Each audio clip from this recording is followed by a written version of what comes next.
On the show today, I have my friend David, and I met David back in 2017 at a business conference. I've seen him speak a few times, and every time that I have heard David speak, I feel like time stops because he is so genuine and so passionate and wants his audience and his students to be able to push through discomfort, to be able to find it within them to be their best self, to follow their heart, to push through, like I said. And he has so much heart, and you're going to see that today.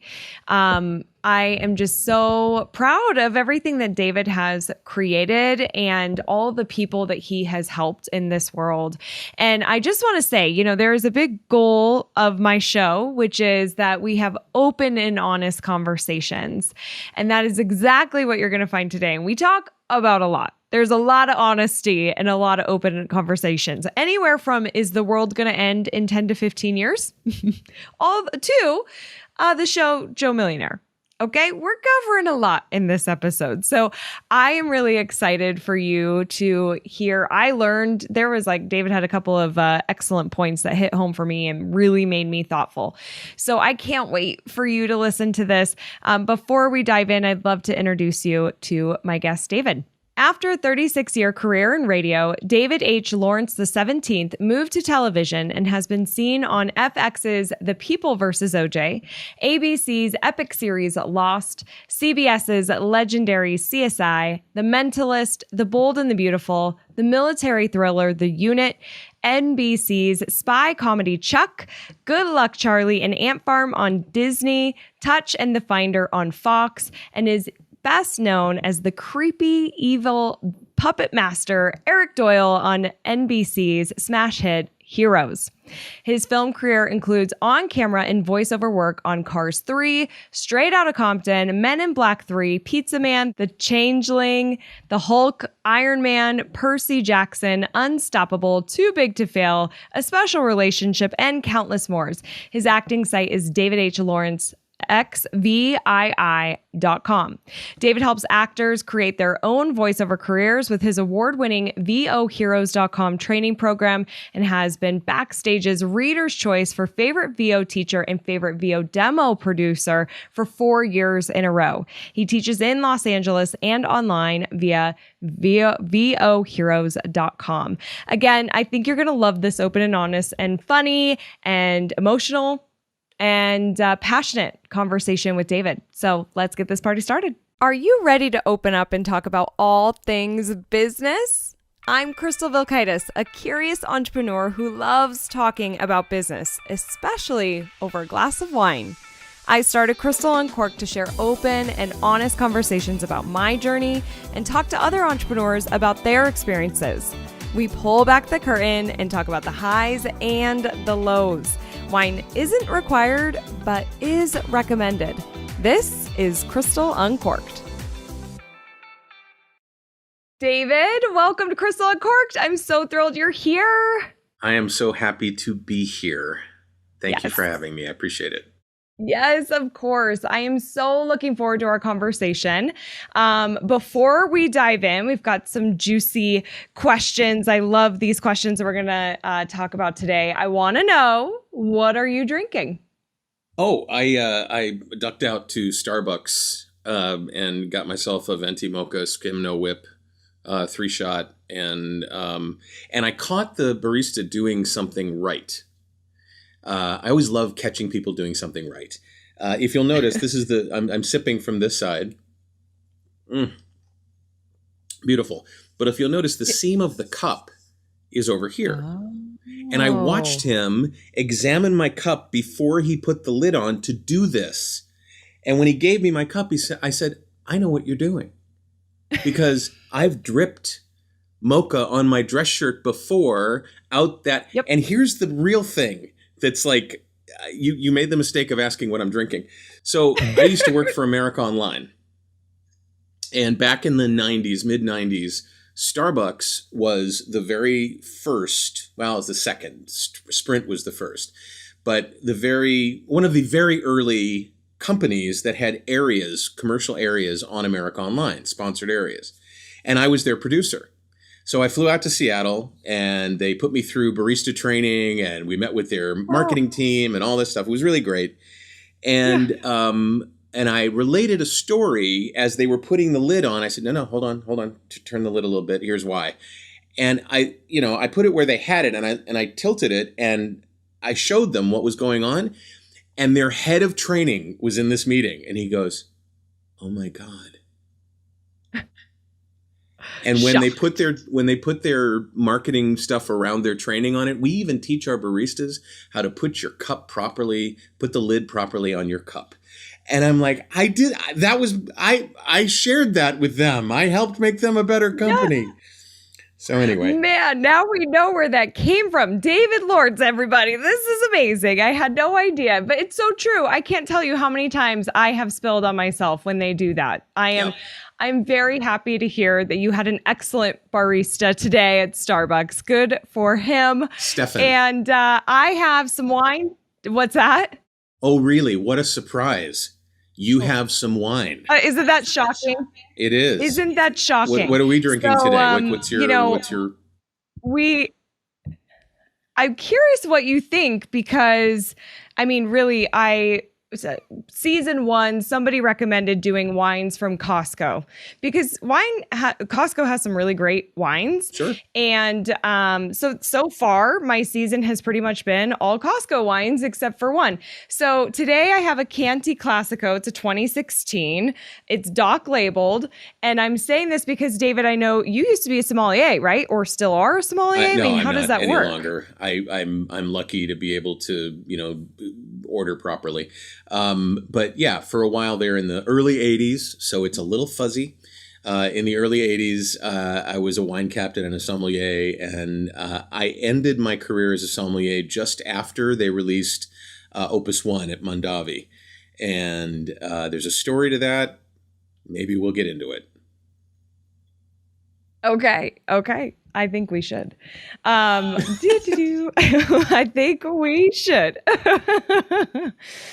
I love it. I mean, David, I know this story. I feel like we should actually just start with it, and then we're going to dive into this business stuff. But tell the people what happened. So this falls into the category of putting your foot so far in your mouth that you can't get it out. So I was a sommelier at a city club in Stamford, Connecticut, and I got invited out to Mondavi for the release of Opus 1. They weren't saying what they were releasing. They just said, we have a big announcement and blah, blah, blah. So I go there and I bring a friend of mine from Columbus, Ohio, who's also a wine connoisseur, not a sommelier, but a connoisseur. And we're talking, and I'm tasting Opus 1. Now, vineyards, wineries, they will release a wine just a little shy of it being amazing because they want it to get out there. They want it to mature. They want it to sit on people's shelves and be inviting and, have them turn the label so that they can see what they've invested in and all that stuff. These are all reasons, by the way, that I got out of the business, because it was all about upselling wines and Jeroboams and Methuselahs and being a show place instead of, actually enjoying the wine with the food. For some people. For others, it was all about that. But anyway, so I'm standing there. There's got to be 100 people at Mustard's, which is where they held the event. It was a restaurant in Napa Valley.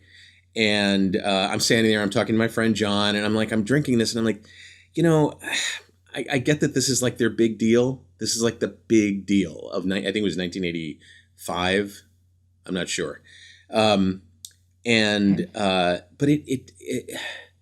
it tastes like a Gamay. It was really round and fruity and soft.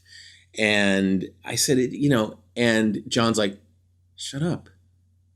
I'm like, what do you mean? No, really, that's what it tastes like to me. Shut up. Robert Mondavi was standing directly behind me. And apparently he heard what I said. Boy. Oh boy. I was what did you do? Politely asked to leave. So I left. Oh, he did ask you to leave. Yeah, he did. Oh, dang. He said, if you don't like crazy. it, you can leave. Dang. And you know what? He should have said that to me. Even though I was being completely and totally honest, how dare I disrespect a host on a big day, on a really big day? And to my defense, I was like 26, 27, something like that. I don't know. I was stupid and young, and I should have handled it better. So yeah. Well, this is a great way to start an interview. It's pretty. Thank you so much. It's a great, yes. We're getting right in. Don't you love being on the show, David? Yeah. But that is so. I don't know. I think it's so interesting. The fact we all have such different taste buds and what we think about different wines, and you were just being honest. But that was probably fun to be there at the very least, and get to be a part of that. And I love that you have some wine experience, but that's not where you are now. Like you said, you're not in that career anymore. So will you tell us, I know you're a multi-passionate entrepreneur, you're into a lot of different things, and tell us how you got started in the industry that you're in and what you do. So for the longest time, even going back to high school, both entertainment and technology were weaving their way through my entire life. I was in the drama club in high school. I was a radio DJ starting at age 16, 17. I was a club DJ in the 70s when being a club DJ was huge. And at the same time, between my junior year and senior year in high school, I worked at NASA. In Cleveland at their wind tunnel, worked on the Skylab project. So technology, I went to Ohio State for computer and information science and broadcast communications. So that's the kind of stuff. And then isn't it cool how technology kind of took over entertainment in general in terms of both production, distribution, promotion, the word of mouth that we used to have when we would go to school or to work and talk about a show on television has been replaced by Twitter and Facebook and Instagram and the production as well. Like, I don't know if you've ever used Ecamm Live for doing live events. It's awesome. So Ecamm Live, most people don't know this, but in the world of radio, DJs, you'll see them in studios. They'll shoot video of DJs in studios. Sometimes, very rarely, it depends what market you're in, there are engineers on the other side of the glass running the board, opening people's mics and playing sounds and doing all that. But for the most part, DJs do what's called combo control. They open their own mics. They put sound effects up. They play them just at the right time to do things. They play the music. They do everything. They play all the commercials. And that's what Ecamm Live is running your own board. Yeah. And that wasn't possible to do for the longest time, Right. But now it is. And the industry has kind of moved toward the creator, and the creator has moved toward the industry. But my early life was all about making people laugh, making people cry, and making people back up their hard drives. That was what I did. And I worked at America Online and Google and Yahoo and Excited Home, which was the first broadband communications company, all the while having a radio show where I did mornings for the longest time when I was doing local radio. And then I got into syndicated radio where I did a talk show about technology. And I did that right up until 2005 or 6. But somewhere along the line there, while I was doing radio and my face wasn't being seen, except when somebody local in Washington, D.C., which is where I live, wanted to hire me to be on stage so that I would talk about the production on my radio show. Not because I was a tremendous theatrical performer. It was just they wanted exposure. And so I'd get some sort of goofy walk-on role that didn't make any difference. They could have hired anybody to do it. But then in 2003, I got this crazy notion that I started to feel my mortality. And I started to think, there are things that I want to do in life. I had a bucket list. And one of them was to see if this beautiful face and this amazingly sleek physique could do anything on camera as well as on mic. So I'm thinking, goofy frat boy that never grew up, crazy uncle that you keep the kids away from, neighbor that's constantly complaining. Who knows? Sitcom city, right? Right. And so I decided I'm going to go for it. And I moved to Los Angeles and I trained with a great acting coach for about 5 years and did my radio show right up until I booked my first job on network television, and then it was kind of the right time to get out of radio anyway, because radio just was not a very pleasant place to work. There's a lot of consolidation and stuff. And then things just clicked. And so I've ended up doing probably 70 or 80 shows, films, actually more than 100. And I was kind of handed a brand that I didn't expect. I was handed creepy evil villain. And I'm like, but I'm not a creepy evil villain, but it's okay. It's fun. They have the best lines. They have the coolest weapons. They have the grandest plans. They have the hottest chicks. They have the Right. most awesome layers that they live in. They get the best lines in the script, right? So I just took to that like a fish to water. And so that plus I developed an app to memorize my lines because I needed one, and it's turned out to be something that the industry needed as well. And then all along I've been doing voiceover. So I coach voiceover and audiobook narrators. And that brings us to today, where I am drinking a mocha from Starbucks. Yeah, I love it.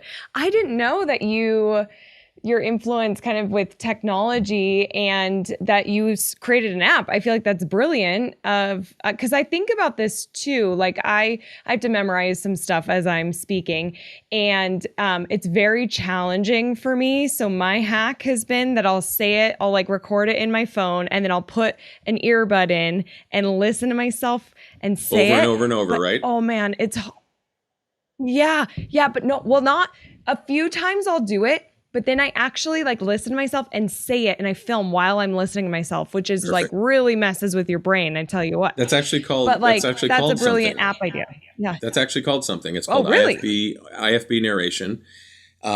People learned about it for the first time. The public learned about it for the first time when broadcast news, when Holly Hunter was feeding the anchor lines and stuff. But the actual process of repeating lines right after you hear them as they're being fed in what's called an IFB is something that some narrators like to do. And that's what the app does in a way. We don't have to do that in the world of on-camera work. But what the app does is called forced repetition. So you listen to yourself over and over and over again. Then you turn your lines off. And you just listen to your scene partner's lines, and you repeat that over and over and over again, trying different things out to see how it works. And it's called Rehearsal Pro, and you can use the app to film yourself, doing the lines and seeing how you'd look on camera doing certain things, playing with facial expressions and stuff like that. And yeah, it's been out since 2010. And we have about 80,000 users around the world, and some really big names that you see on television and film all the time. It's been a joy. It's been a joy, and it continues to be. That's so cool. That is so cool, David. Me. I totally want. Yeah, exactly. Yeah. Well, that's where often the best ideas come from, right? Like we have a need and we just develop it, we make it for ourselves, and it ends up helping a lot of people. So I love that so much. So here's a question for you, because you are doing a lot of different things and you have done different things, but what is your zone of genius? Like the one thing that you're really good at doing that you also love? Because sometimes we could be really great at something, but we don't love doing it. Like what is that thing that you just love doing and you're great at? It's a great question. I like affecting people's thoughts and feelings. And that can take a number of different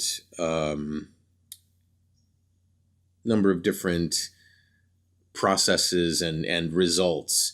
For my voiceover students, I love being able to help them find their voice, find their comfort zone, and then help them reach outside their comfort zone and give themselves the permission to really explore all the different options that their voice gives them. I love helping people simply get started in things. Just recently, I've started to explore, I'm training right now, in voicing guided meditations. And oh, wow. For the longest time, I was such a left brain person, I didn't even know where my right brain was. And then, like in the last year or two, and I think it's been kind of amplified by the pandemic and sort of the mental shape that many of us were or were not in, all of a sudden I've been open to more woo-woo stuff. And there's a part of me that feels guilty for waiting so long. And then there's a part of me that's like, look, you have all these acts that have happened in your life. You know, you had a first act that was this, and a second act that was that, and a third act that was this, and so on. Maybe there's a fourth, fifth, and sixth act. Who knows? Totally. But this notion of just getting started on things prevents so many people from moving to their next act or moving to the next movement in the act that they're in. And I just love helping people find the courage, giving them the permission to fail, make mistakes, make a mess, move things around, watch the dominoes fall prematurely and then set them back up again. I just feel like that's something that I really enjoy doing, along with making people laugh, making people cry in my performance. So I think it's moving people to a different thought or feeling pattern. That is beautiful and so necessary. Like, I think that the hardest part is getting started, and there is so much fear for people, especially if it's something new. Like, I talk about this on my show where I had a lot of fear starting this show. I watched you say I was like, what are people going to think of me? Yeah. Like all the thoughts, right? But the pull to do it was so much louder. And so I finally just did it. And I'm very lucky to have an amazing support system in my world. And I'm so thankful. It's like one of the most favorite things I get to do. And I'm so glad that I got to get started, or that I did start and just do it and push through the fear. But I had people that supported me to do that. And I love that that's how you're helping people. And that's your zone of genius. It's so needed. Yeah. I wonder how many things we aren't experiencing right now that we would absolutely adore, but the people haven't started yet. And I'd love to add to the cacophony, and so I think that's one of my zones of genius. Yeah. I love that. Total body chills with that, David. You're so right. Speaking of kind of just like these fears, will you tell me a time when you had self-doubt or fear or insecurity in your business and how you overcame it? Well, I have it all the time, and it brings to mind the word notice. I've learned to notice it. I've learned to simply recognize it for what it is, notice it, acknowledge it, and then relate to the notion that it is not welcome in my life. Do I sound like I'm from, Hempville or what? I just feel like, we tend to get paralyzed because we tell ourselves things. We have this voice that's going on in our head. We tell ourselves things, and usually we believe the first thing that we tell ourselves. And the first thing we tell ourselves is whatever's at the top of our list. I'm an NLP student of NLP, and I studied with one of the guys who studied with the originators of NLP. And one of the things that I've learned is that everyone has their list of reactions, their menu of responses to things. And that we always, by default, automatically, knee-jerk, we respond with whatever's at the top of our list. This is everybody. This is nice people. This is serial killers. This is hardcore business people, members of the clergy, people who haven't yet learned how to react in certain situations. They see somebody else do something and they go, oh, that works for them. All right, I'll do that. And it goes to the top of their list, whatever it is at the top of your list. And like many people, at the top of my list when I'm presented with something new is a little bit of excitement, a little bit of trepidation, a little bit of, do I know enough to actually do this? Can I represent myself as somebody who's going to embark on this journey? And just being able to recognize that feeling of hesitancy, that feeling of there's this threshold that I'm about to cross, do I really want to do this? Do I really have the tools to do this? How about I don't care? How about I just do it and then see what happens? And that to me is even more joyful than the safety of not doing it at all, not trying to do it, And I think part of that, and this is kind of, something that you luck into, and you said we can swear on this show, right? Yeah. So right. My stepfather was a fucking asshole. And he was a long-haul trucker who had no idea what his stepson was all about.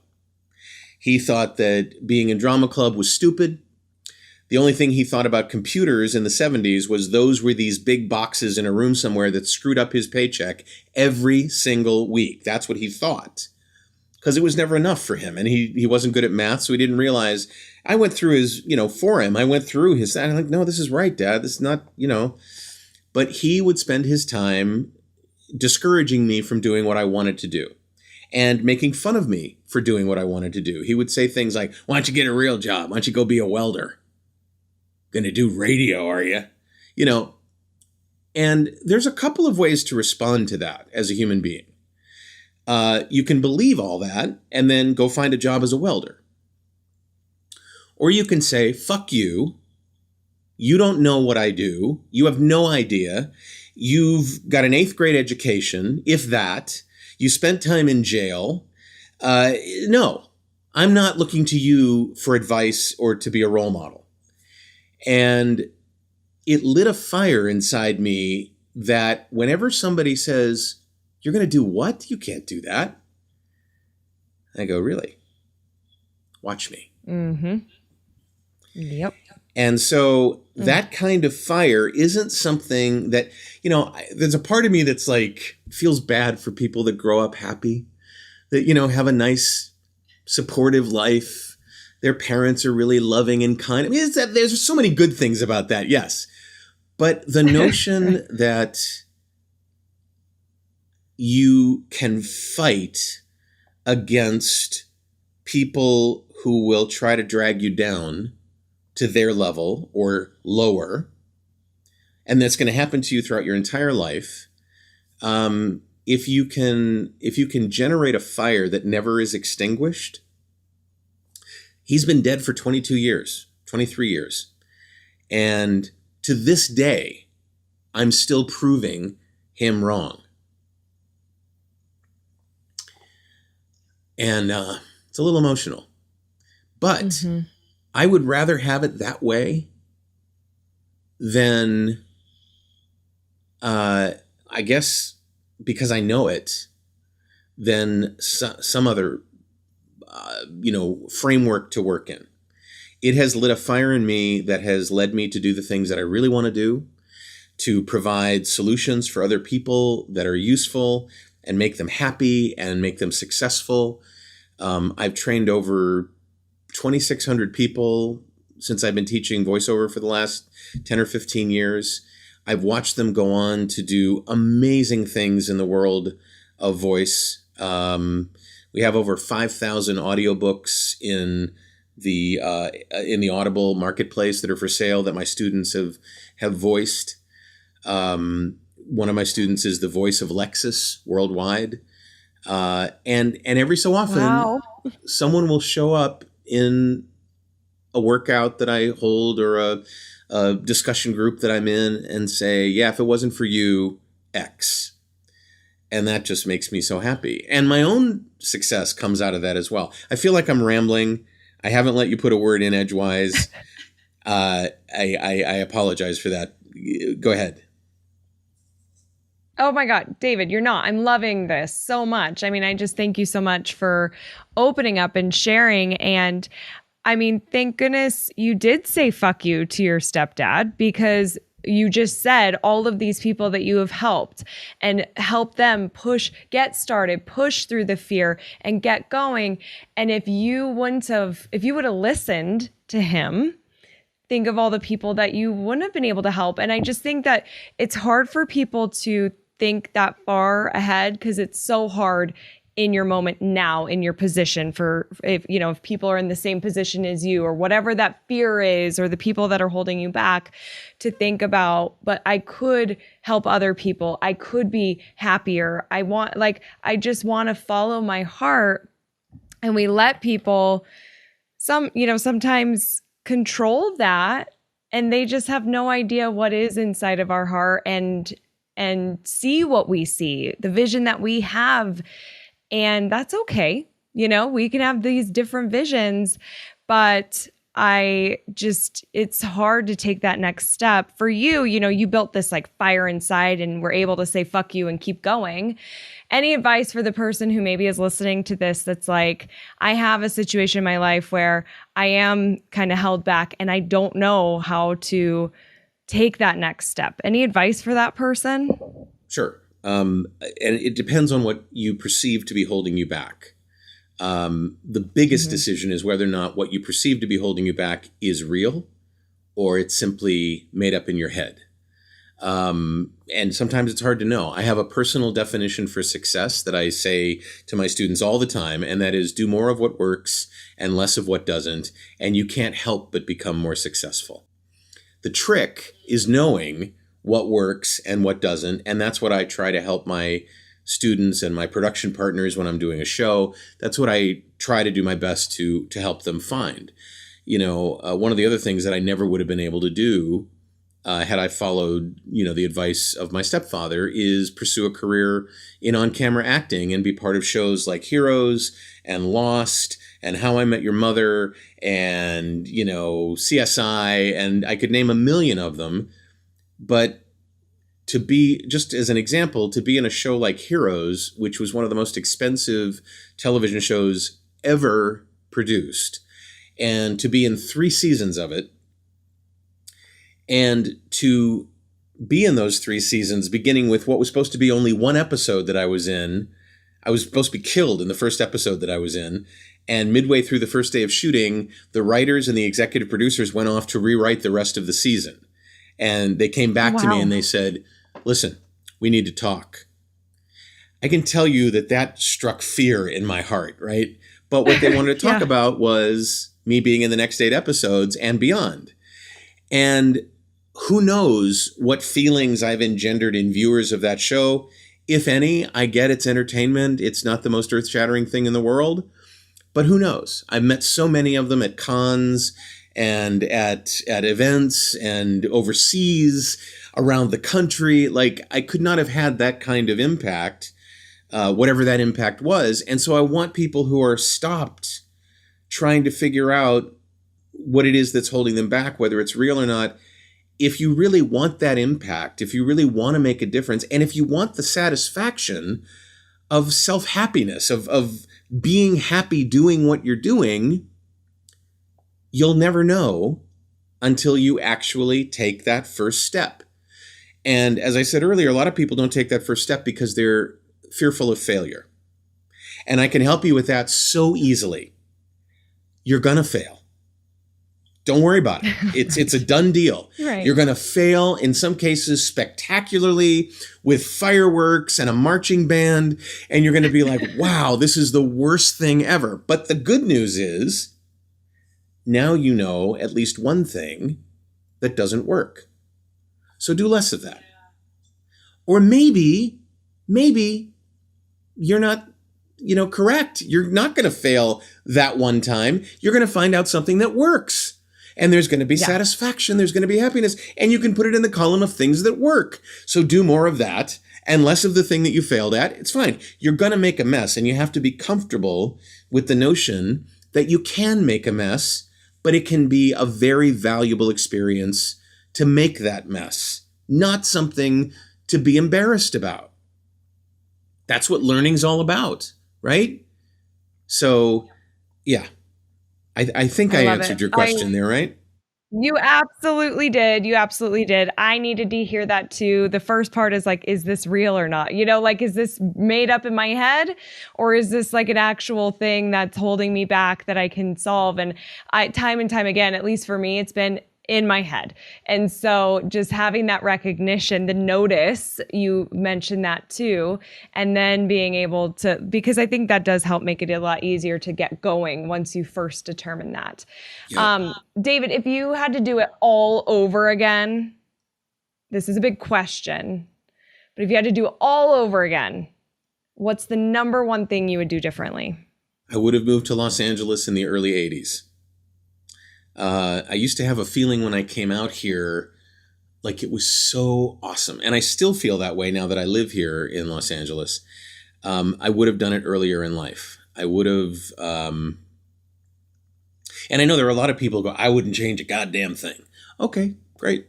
And I could do exactly what I've done. I've had one of the best lives that people, if everything came to a close tomorrow, I've had one of the best lives that people could possibly have in terms of personal feelings and feelings of success and accomplishment and achievement. But I've often said, why did I wait until I was nearly 50 to move to Los Angeles and pursue a career on camera? I would have likely, I came to LA many times in the early 80s, traveling for radio and traveling with friends who were living out here and stuff. And every time I was here, I was like, wow, this is so awesome. So awesome. And then went back to Connecticut or New York City or Washington, D.C. or wherever I was at the time. And that I would have done differently. Now, that in and of itself means that some of the life experiences that I had may or may not have occurred. And so who knows where that would have put me in terms of my career, but I would have pursued on-camera acting earlier. And that's about it. I wish I had, I feel like I've seen things coming down the pike and gone, Macintosh, 1984, I'm going to go to Higbee's and I'm going to buy one of those. Higbee's in Cleveland, $24.95 for my first Mac. And then sort of choosing that path all along the way, and it's worked out just great. The web, podcasting. I was one of the first podcasters back in the 90s before it was called podcasting, right? It just hit me, and again, because I was fighting that bullshit advice that I got from my stepfather, I was like, yeah, whatever, let's try it. How hard could it be, to just try? I'm not saying how hard could it be to be good at it, but, it doesn't feel like there's a big barrier to entry here for any of this stuff. Making the decision to work on camera was a huge life shift. And I was lucky because I had a syndicated radio show on XM and Sirius on the CNET network. And so I had kind of a cushion. I had a war chest. And I suggest that before you pursue any career in performance, you have some sort of war chest, either that you can continue to add to or that you have built up. Don't spend too much time, but give yourself some sort of a safety net. Because if you don't, it may contribute to a premature cessation of your pursuit of whatever it is that you want to do. So give yourself every opportunity. But that's the one thing that I think I would have done differently. I would have come out here and pursued on-camera acting a little bit earlier. It's funny because I don't know if it's funny, but I think you know this about me. We've talked about this when we were in Durango together, but I've always wanted to act. I've thought I've wanted to act. I've never tried it before, but I really like. Oh, well, I feel like I would love it. I love performing, and you remind me that's of Jennifer why I love doing this show. What's that? You remind me of Jennifer Aniston. Oh my goodness! Wow. How do I remind you of Jennifer Aniston? That's awesome. We're having this conversation now. It's kind of, a podcasty conversation. We're both trying to look great on camera and speak well and be effective and perform and entertain. But I've been with you at events. I sat next to you at Social Media Marketing World.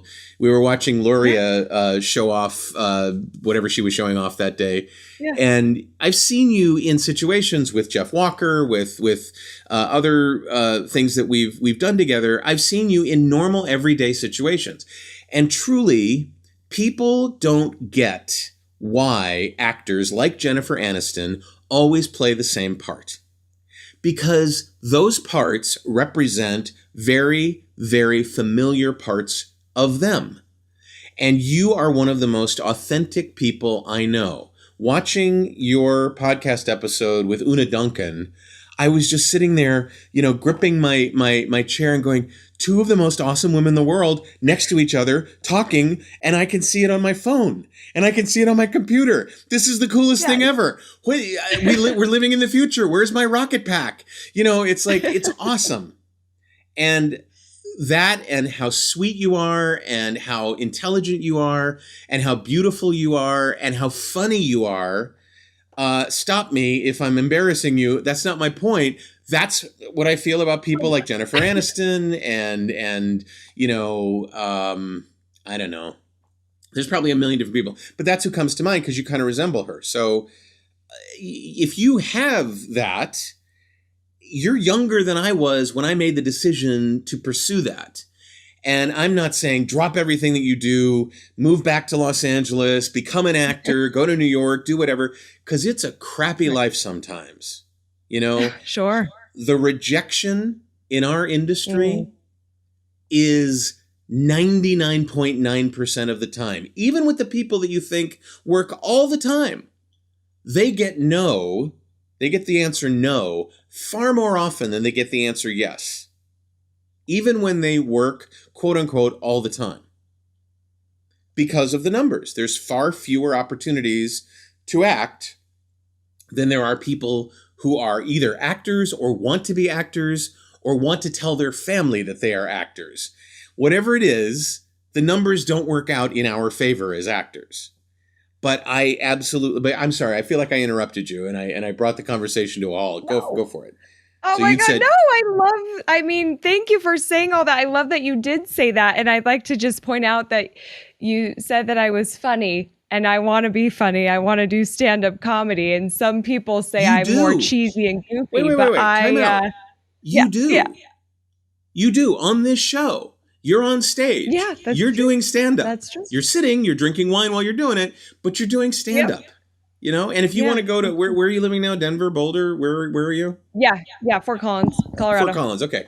There's got to be clubs all around the area that have open mic nights, and you're probably going to get more time on mic than people here in Los Angeles. Because here in Los Angeles, there are 4 million people who want to do stand-up comedy, I'm sure.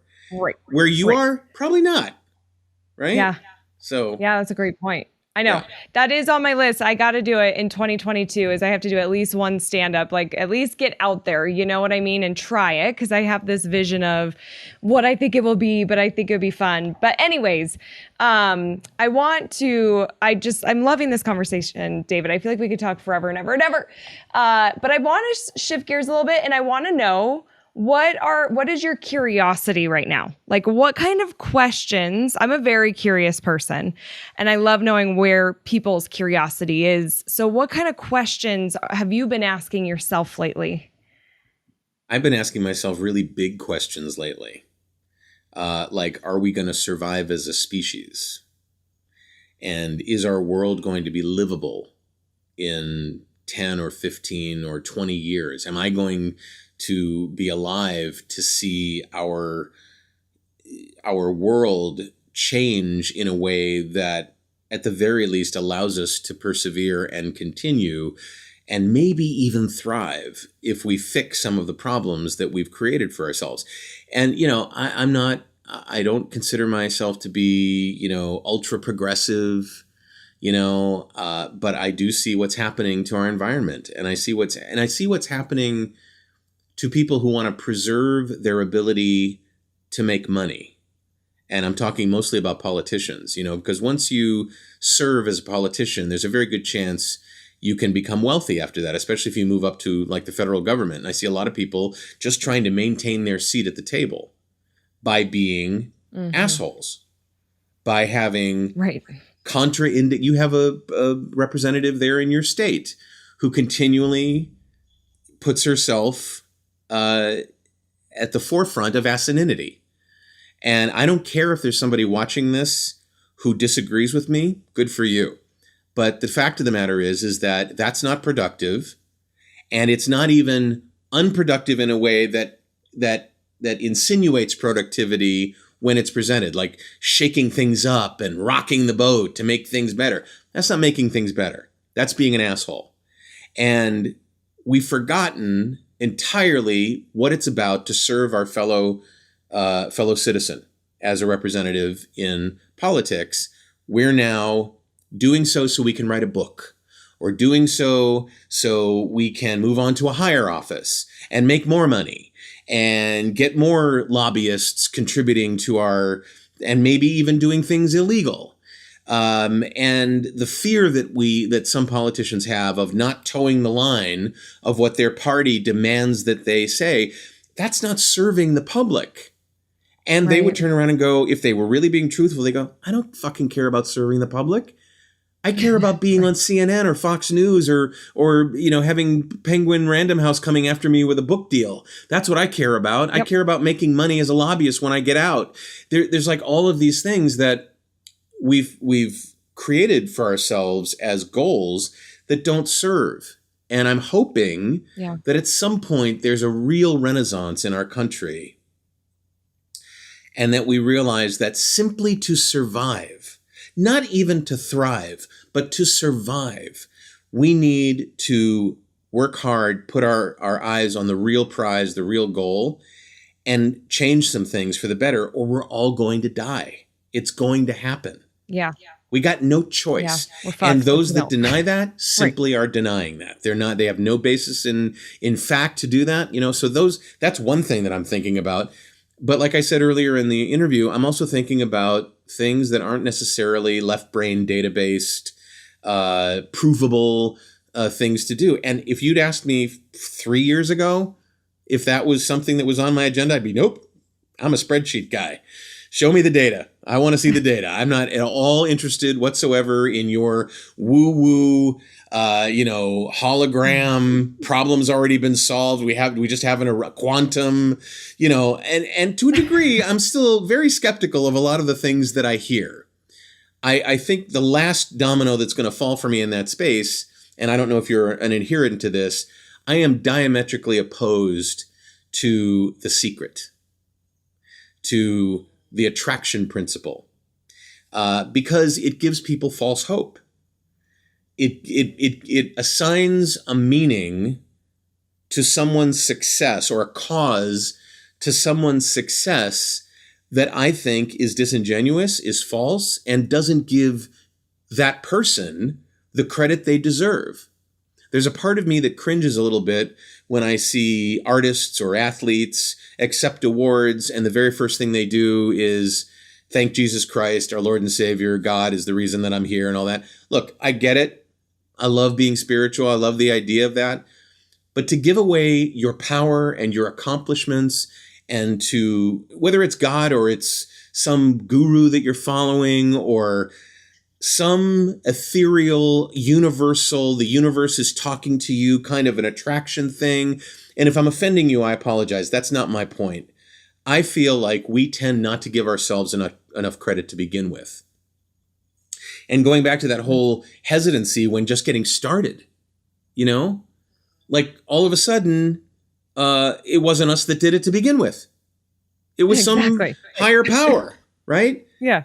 And the truth of the matter is that you can't believe you are the master of your own destiny and follow those things and then give that all away to some higher power, in my book, and be consistent, right? Yeah. And I've never been a religious person. I think it started when I was young, and I was raised in a Jewish household. And as a 7-year-old, I was told, oh, you need to buy tickets to go to temple. I'm like, wait, what? Yeah, you need to buy tickets. How much are the tickets? $35. $35? To go to temple? Well, it's the high holidays, you know, and then, you know, you realize religions are all about raising money. They either ask for tithing or they ask for donations or they sell tickets. You know, it's like one way or another, the church is going to make money. And look at what the wealthiest organization in the world is. It's the Catholic Church. So I feel like I'm setting you up to get hate mail like crazy on this podcast episode. And I apologize, but you asked me what I was thinking about. And that was your first mistake. So, yeah. Oh my God, I love it. You know, there's definitely going to be some people who disagree, but that's okay. I mean, it's so okay. Here's my thing is that we, of course, are not going to have the same thoughts and feel the same way.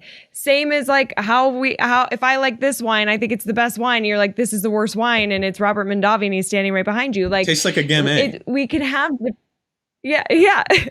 We can have these different opinions. What kills me, especially, and you know, I feel like we see this more now lately is just how mean people are if you have a different opinion and will just attack you. And of course, with technology, there's so many beautiful things, but also it allows people to have this courage behind the screen and just go off on people and tear them down. And it's very sad, but it's like, just people are leaving their families and friends because they disagree.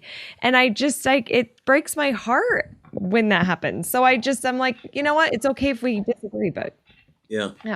I had a friend who I'd known since I was in radio in DC in the early 90s. I worked at a country station for a hot 10 minutes and I worked with her and we were friends. Her daughter wanted to be an actor, and in the mid 2000s, she, you know, we'd been talking online and stuff. And she said, hey, my daughter's coming out. Do you have some recommendations? Can you mentor her? And I'm like, I'd be thrilled. And she ended up acting as well, the mom. And then in 2016, I told her that I didn't vote for Hillary Clinton. Because I'm a libertarian, I voted for the libertarian ticket. I didn't vote for Trump for sure. But it didn't matter. The fact that I didn't vote for Hillary was a breaking point for her. And it didn't matter that in California, there was no fucking way that anybody was going to win besides Hillary, right? That's the way our state runs. And It doesn't matter. But my choice is my choice. And her choice was to separate from me and to ghost me. And she moved to, I think, Colorado. And doesn't talk to anybody anymore who she doesn't agree with. And I get that she needs to maintain mental acuity and mental calmness, and it's fragile especially because our leaders have given us all permission to be total dicks. You know, yeah, they've led by example, and they've shown us that, you know, there was always this space to be an asshole that nobody ever assumed, because our former leaders taught us to be respectful and courteous to a degree. I mean, everybody gets into fights and they get loud, but not like what's been happening, the tribalism and the hardcore mean tribalism that's been happening. And it feeds on itself. It's like once you realize you can do it, and it gives you that dopamine hit to own the libs, or, you know, capture the Trumpistas, or whatever you're doing with your particular thing. Well, that feeds on itself. That makes it even worse the next time. And then other people join in, and it's like mob mentality. It's awful. And it's going to lead to our demise. It's going to lead to our demise. That's what I've been thinking about recently. So. Yep.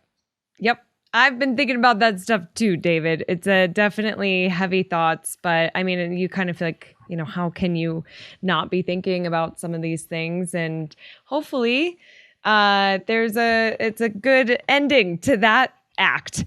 You know, final question here for you that I wonder if it's in line with what we're talking about, or if it's in the woo-woo space, since you're getting more in there, or maybe it's somewhere totally different. What have you watched or read recently that you would really recommend? So first of all, I feel like the bane of our existence is what's been happening with the amount of content that's been produced over the last 5 to 10 years. When we were growing up, and I'm a little older than you are, when we were growing up, there were 3 network television stations in every town. Maybe there was a public television station, and maybe there was the independent station that showed Speed Racer and Kimba the Lion and Spider-Man and Ultraman, and they had some goofy, late night Friday shock host that would do old horror films. Anyway, that was then. This is now. The network television stations, now there's 4. There's ABC, NBC, CBS, and Fox. There's PBS. There's basic cable, there's premium cable, there's additional cable, there's over-the-top boxes, set-top boxes, the Netflix and the Hulus and the Amazons of the world. And the amount of content that is being produced, not just by that group, but also the independent channels like just YouTube, Instagram. Right. Who knows what's coming down the pike, right? Seriously. Yeah. And people go, hey, have you seen such and such? Like there's a movie coming out as we're recording this weekend called The Atom Project, which is the pre-chatter on this is it's this generation's E.T. It's a sci-fi action flick that's also a family film. And I don't even know if I'm going to be able to get to it. I have a stack on all of it. So what I've watched recently, I'm just going to be honest with you. I'm sorry. I'm just going to be honest with you. I got hooked on Joe Millionaire, and I watched Joe Millionaire. You're kidding me. And I watched the final last night. Look, I've in my defense, I've watched other really much more important things. I really have. I watched We've Got to Talk About Bill Cosby. I have, I watch the LBJ thing. I watch Frontline all the time. So I have my check-ins on the stuff that matters. But I'm yelling at my television last night. No, not her.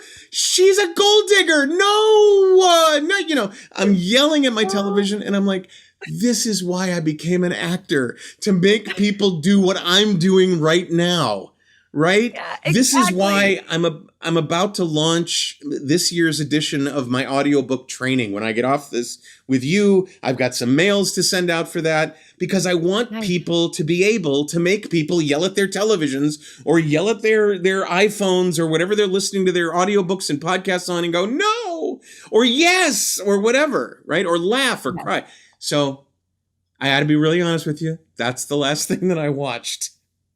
I love it. That is amazing, David. I was not at all expecting that. Not at all. And I love it so much. And I get what you're saying. Create that content that makes people feel a certain way. Like, it's amazing that we have that ability to do it. And you're so right. Like, oh my gosh, there's so much content. It's crazy how much is being produced, and it's just impossible to keep up with everything. Now you make me feel like I want to watch Joe Millionaire because I love the love shows. I watch like Love is Blind and Married at First Sight and all the things, but I will see. So David, where can people find out more about you? And you just mentioned new training that's coming out. Will you tell us a little bit about that as well? Sure. Throughout the course of the year, I teach 2 major courses. One is called the ACX Masterclass. ACX is the platform that Audible created to hook up authors with narrators and turn their books into audiobooks. And I teach people how to build a business on that, and that's at acxmasterclass.com. I have an ongoing, huge curriculum of training for voiceover in general, including audiobooks, but also all the other categories. And building your business and how the technology works, how to pick a mic, how to use the sound software, and the mindset more than anything. Because that's like what most people, they kind of shy away from teaching that stuff. And I've just embraced it. I love it. It's called VO Heroes, and that's at voheroes.com. And then if you want to know more about me as an actor, David H. Lawrence, XVII.com. And I'm on all the social networks. Just you can usually just search for Roman numeral 17 XVII and you'll find me. So Oh, cool. That's where I'm at. Love it. Love it. We'll link to everything as well. David, this was such a great conversation. We talked about a lot of different things. Like, we definitely had an open and honest conversation today. I so appreciate your time and just opening up and sharing with my audience. So one cheers here. Thank you so much, David. Cheers to you. With your Starbucks with the lid on correctly. Yeah. And it all originated from you. And thank you so much. And everybody, thank you for tuning in. Like I said, we'll link to everything. And Please, everybody, see you on the tell next your friends. Please, everybody, tell your friends about Crystal Uncorked. Please support her. Please, generate a following for this that has extra zeros on it from where it is now, because she's awesome. Let's talk about her as though she isn't really here. Oh, I love it, David. Thank you for saying that. I would love for more people to join this world and interview more people like you and have these conversations and just be able to help. So definitely share it if you guys are finding value in this. David, thank you for everything today. I hope we get to see each other in person sooner than later. And have a great rest of your day. And I'll see you on the next See You, everybody. Thanks, David. Bye. All right, let's keep this conversation going. Join me on Instagram. I'm at Crystal Uncorked. And I need to tell you, thank you so much for listening to this show. It truly means the world to me. If you're enjoying Crystal Uncorked, don't forget to subscribe so you never miss an episode. Okay, I'll see you on the next See You. Cheers, friend.